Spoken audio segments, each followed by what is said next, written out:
Baik, selamat pagi, selamat siang, selamat sore, dan selamat malam, Miss Dita, kakak-kakak asisten dosen, dan teman-teman sekalian. Kami dari kelompok 1 kelas PDKD dengan anggota saya Afila Aurelia Irianto, NPM 2007107162. Saya Stefano Banister Karunia, NPM 2007 10777.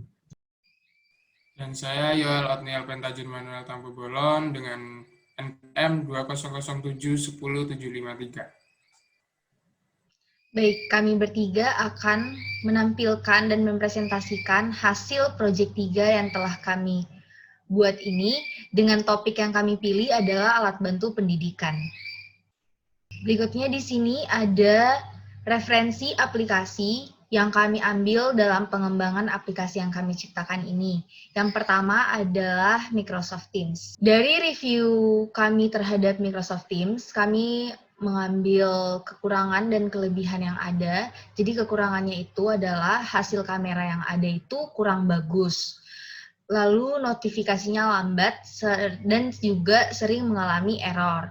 Kelebihan yang ada pada Microsoft Teams yaitu fitur yang ditawarkan itu cukup lengkap dan juga terdapat live caption. Ada media juga untuk mengumpulkan tugas dan hasil meet-nya itu bisa diakses oleh semua peserta. Potensi yang bisa dikembangkan dari Microsoft Teams yaitu fitur kameranya. Berikutnya, Baik, untuk referensi aplikasi yang kedua yaitu Google Meet. Kami mengambil kekurangan dan kelebihannya. Oke ya, untuk kekurangannya yang pertama yaitu belum semua fitur di dalam Google Meet itu free dan perlu jaringan yang stabil, juga fitur kamera yang kurang. Untuk kelebihan dari Google Meet yaitu share screen pada Google Meet dapat diakses lebih dari satu orang, tersedia gratis dan dapat akses langsung ke Gmail. Potensi yang dapat dikembangkan dari Google Meet yaitu fitur record dan hasil record yang tidak bisa diakses langsung oleh peserta. Baik, selanjutnya.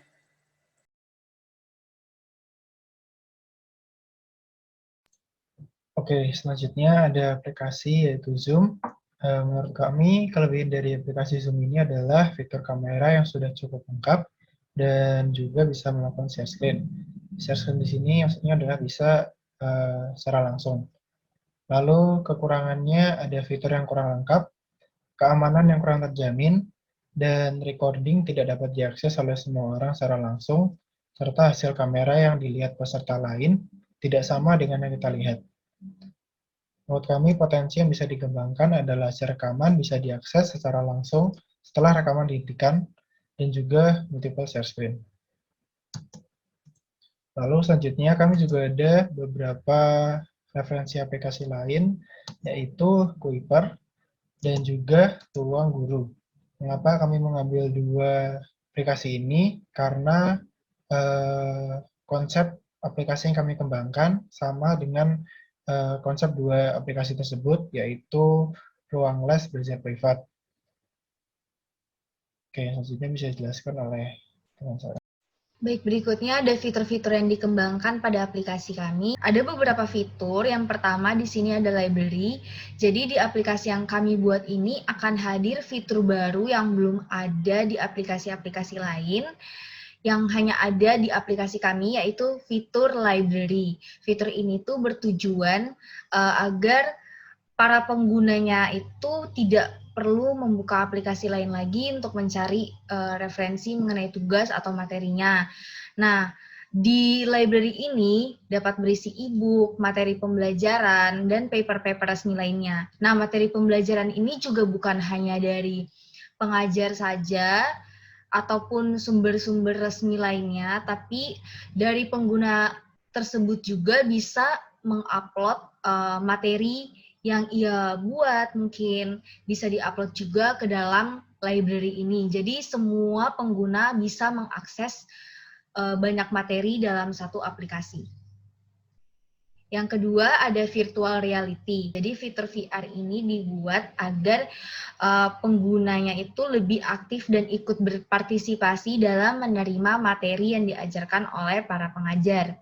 Nah, mungkin fitur ini tuh hanya akan diakses di beberapa mata pelajaran tertentu saja, ya misalnya mata pelajaran yang mengajarkan mengenai sejarah-sejarah manusia. Berikutnya. Baik, untuk fitur selanjutnya yaitu kuis. Dalam aplikasi yang kami buat ini memudahkan siswa atau mahasiswa untuk mengerjakan kuis.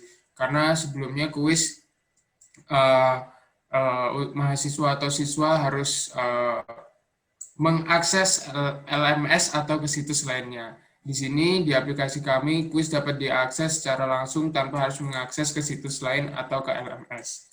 Untuk fitur selanjutnya yaitu live answer.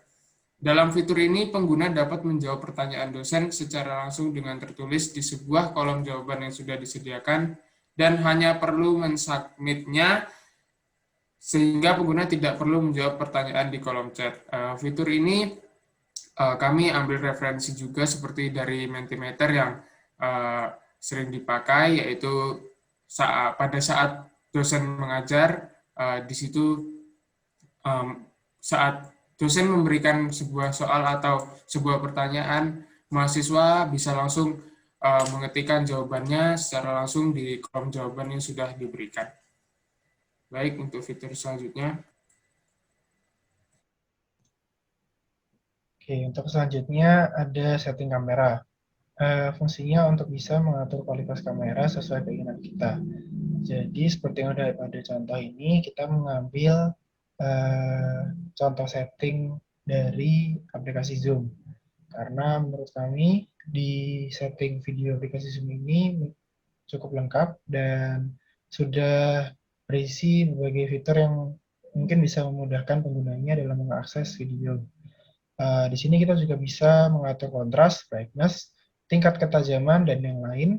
Dan kita juga bisa mengatur resolusi dari kamera kita agar dapat disesuaikan dengan jaringan kita pada saat tertentu. Lalu selanjutnya ada multi-share screen. Fungsinya adalah mahasiswa atau pengguna dapat melakukan share screen secara langsung dengan berbagai device dan juga ada batasan tertentu. Jadi nantinya mahasiswa atau pengguna bisa mempresentasikan hasil pekerjaannya, nggak harus satu-satu orang, bisa juga langsung beberapa orang sekaligus. Selanjutnya ada bagian fungsi.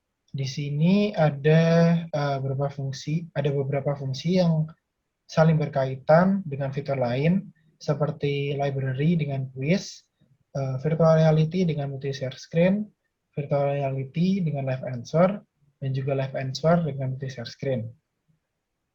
Di sini ada beberapa keterkaitan, yaitu mungkin saat kita mengerjakan kuis nanti, kita bisa mengambil beberapa referensi dari fitur library ini, yang berisi tentunya materi-materi pembelajaran dari dosen ataupun dari pengajar lain.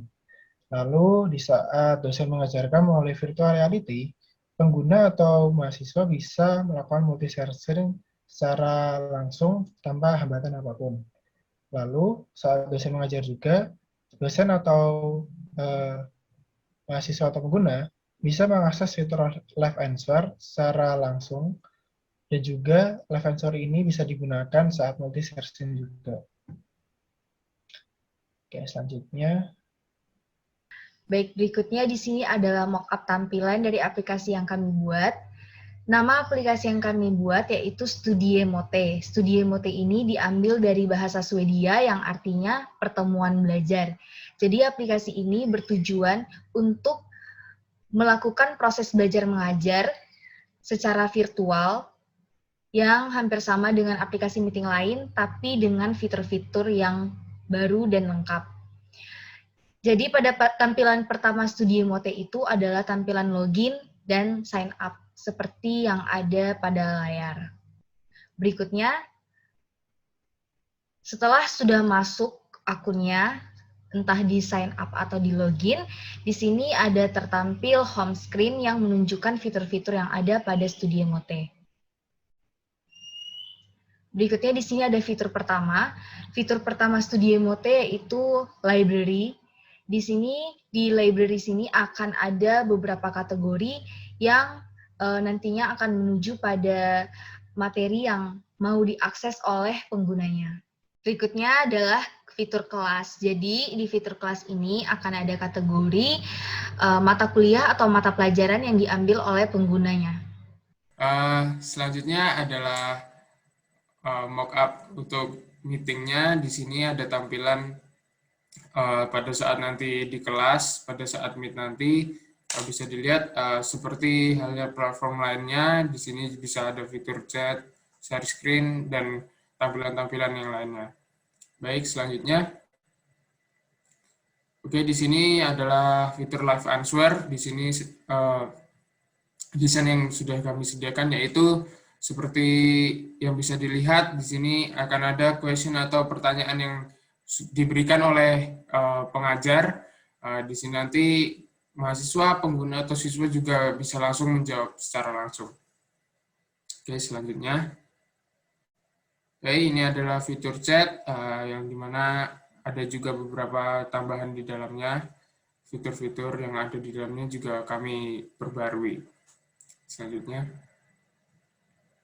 Baik, ini adalah fitur notification. Di sini bisa dilihat ada pengumuman mungkin dari dosen atau ada chat dari teman atau dosen juga bisa dilihat dari notification di sini.